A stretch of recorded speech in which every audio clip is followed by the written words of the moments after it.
When you pour dry food into your cat's bowl every morning, do you actually know what it's doing to their body? It's convenient, it's affordable, and your cat seems to love it. But behind that crunch, there's something happening inside them that most owners never see. Dry food changes your cat in ways that go far beyond nutrition, and if you keep feeding it the same way most people do, you could be quietly cutting years off the life of a cat who trusts you to get it right. Here's what's really going on every time they eat from that bowl. 1. They live in a state of constant dehydration. Have you ever noticed your cat barely touches their water bowl? Most owners think their cat just isn't thirsty, but the truth is, your cat is thirsty. They just don't know it. Cats evolved in the desert. Their ancestors got almost all of their water from the prey they caught. We're talking about 70 to 80% moisture in every meal. Their bodies were never designed to make up the difference by drinking from a bowl. That instinct simply isn't strong enough. A study published in the Journal of Feline Medicine and Surgery found that cats fed exclusively dry food consumed significantly less total water than cats on wet diets, even when fresh water was freely available. Their bodies simply aren't built to compensate by drinking. Now take dry food. It contains roughly 10% moisture. That means every single meal leaves your cat running on a fraction of the water their body actually needs. And here's the thing, they won't show obvious signs. They won't cry. They won't act dramatic about it. They just quietly exist in a low-grade state of dehydration day after day, meal after meal. Their urine gets more concentrated. Their skin loses elasticity. Their energy dips in ways you'd never connect to their food. And what makes this so serious is what that constant dehydration is quietly doing to one specific organ over time. We'll get into that in the last part of this video, and when you hear it, you'll understand just how much your cat's life could be at risk. 2. Their blood sugar spikes after every meal. What if every meal you gave your cat was silently pushing them toward a disease they were never supposed to get? Cats are obligate carnivores. Their entire biology is built to run on protein and fat. Carbohydrates were never part of the plan. In the wild, a cat's natural diet contains less than 2% carbs. Now look at the back of most dry food bags. You'll find carbohydrate levels sitting somewhere between 30 and 50%. That's not a small gap. That's a completely different fuel source than what their body was designed to process. Every time your cat eats a bowl of dry food, their blood sugar spikes in a way that would never happen on a natural diet. Their pancreas has to pump out insulin to deal with it, and then a few hours later it happens again and again. Day after day, year after year, that pancreas is working overtime on a job it was never built for. Research published in the Journal of the American Veterinary Medical Association found that cats fed high carbohydrate diets showed significantly higher insulin responses compared to those on high protein, low carb meals. Over time, this chronic pattern dramatically increases the risk of developing type 2 diabetes. And here's what breaks my heart. Most owners don't find out until their cat is already sick. By then, you're looking at daily insulin injections, expensive vet visits, and a problem that could have been avoided by simply understanding what was in the bowl. And hey, if you're already rethinking what goes into that bowl, hit like and subscribe so we can get this to every cat owner who deserves to know what their food is really doing before it's too late. 3. They gain weight in a way that's hard to reverse. Why do so many indoor cats end up overweight when their owners swear they're not overfeeding them? Here's the problem. Dry food is one of the most calorie-dense things you can put in front of a cat. A small bowl that looks like nothing holds way more energy than your cat needs in an entire day. And because dry food is loaded with carbohydrates, their body doesn't use that energy the way it would with protein. Instead of building lean muscle and burning fuel efficiently, those extra carbs get converted straight into fat storage. It's the same thing that happens in humans on high sugar diets. The weight doesn't come from eating too much.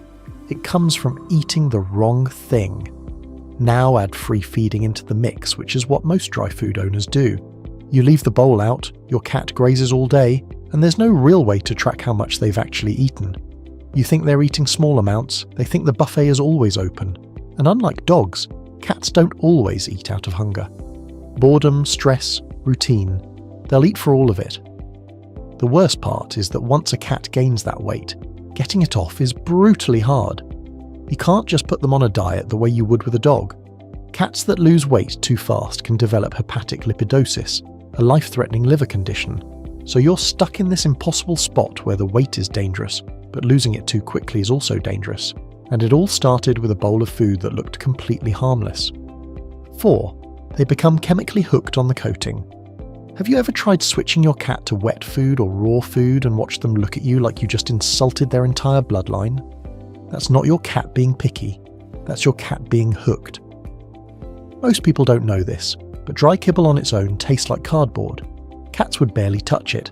So manufacturers spray the outside with something called Animal Digest, a concentrated flavour coating made from chemically broken down animal tissues. It's engineered to be irresistible. Not nutritious, not natural, just irresistible. Think of it like seasoning a bad meal so heavily that all you taste is the seasoning. That's what your cat is eating for. Research from the British Journal of Nutrition found that palatability coatings are the single biggest factor in whether a cat accepts or rejects a food, outweighing actual nutritional content entirely. In other words, your cat isn't choosing what's good for them, they're choosing what was engineered to trick them. And the longer your cat eats nothing but dry food, the deeper that preference gets wired in. Cats who grow up on kibble from kittenhood often reach a point where they flat out refuse anything else. You put a bowl of fresh, high-quality wet food in front of them and they act like you're trying to poison them. It's not stubbornness, it's conditioning.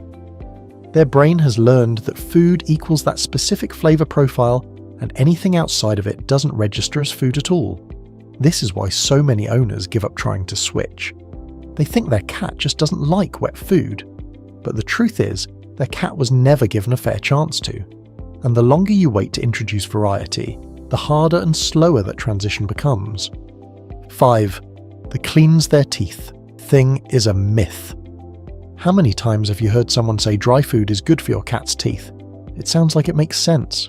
Hard food, crunching action, scraping plaque off. Logical, right? Except it doesn't actually work that way. Watch your cat eat kibble sometime. They don't chew it the way you'd chew a carrot. Most cats barely crunch it at all. They either swallow the pieces whole or shatter them into fragments that skip past the teeth entirely. There's no sustained scraping. There's no contact along the gum line where plaque actually builds up. It's like saying pretzels clean your teeth because they're crunchy. A study published in the Journal of Veterinary Dentistry found no significant difference in dental disease between cats fed dry food and cats fed wet food. The idea that kibble cleans teeth has been repeated so many times that most people treat it as fact. But the research simply doesn't back it up. And here's the part that really gives it away. The pet food industry itself knows regular kibble doesn't clean teeth. That's exactly why they had to create prescription dental diets, special oversized pieces made with a unique fibre matrix that forces the tooth to sink all the way in before the kibble breaks apart. Regular kibble doesn't do any of that. It shatters on first contact. If normal dry food actually cleaned teeth, dental-specific diets wouldn't need to exist. And on top of all that, dry food is loaded with starch. That starch breaks down into sugars that stick to the teeth and feed the exact bacteria responsible for plaque and tartar buildup. So not only is dry food not cleaning their teeth, it may actually be making the problem worse. The one thing so many owners believe is protecting their cat's mouth could be doing the exact opposite. 6. Their kidneys quietly deteriorate. Remember earlier when we talked about your cat living in a constant state of dehydration? Here's where that story ends, and it's the part every cat owner needs to hear. Your cat's kidneys are responsible for filtering waste out of the blood and flushing it out through urine. To do that properly, they need water, a lot of it. When a cat is chronically dehydrated from a lifetime of dry food, those kidneys don't just slow down. They're forced to hyperconcentrate every drop of urine to compensate. Day after day, month after month, year after year, those kidneys are working harder than they were ever designed to. And the cruel part is, you won't know it's happening. Kidney tissue doesn't regenerate. It doesn't send pain signals. It just quietly loses function in the background while your cat eats, plays, and acts completely normal. By the time blood work catches it, your cat has already lost roughly 65 to 75% of their kidney function. That's not early detection, that's damage control. Chronic kidney disease is the leading cause of death in cats over the age of 10, not cancer, not heart disease, kidney failure. And research published in the Journal of the American Veterinary Medical Association found that cats fed moisture-rich diets had significantly better kidney values over time compared to those on dry-only diets. That's not coincidence. That's a direct line between what goes in the bowl and how long your cat gets to stay with you. The part that keeps me up at night is that this is one of the few things owners actually have the power to change. You can't control genetics, you can't stop aging, but you can control what's in that bowl. And sometimes, that one decision is the difference between losing your cat at 12 and having them with you at 20.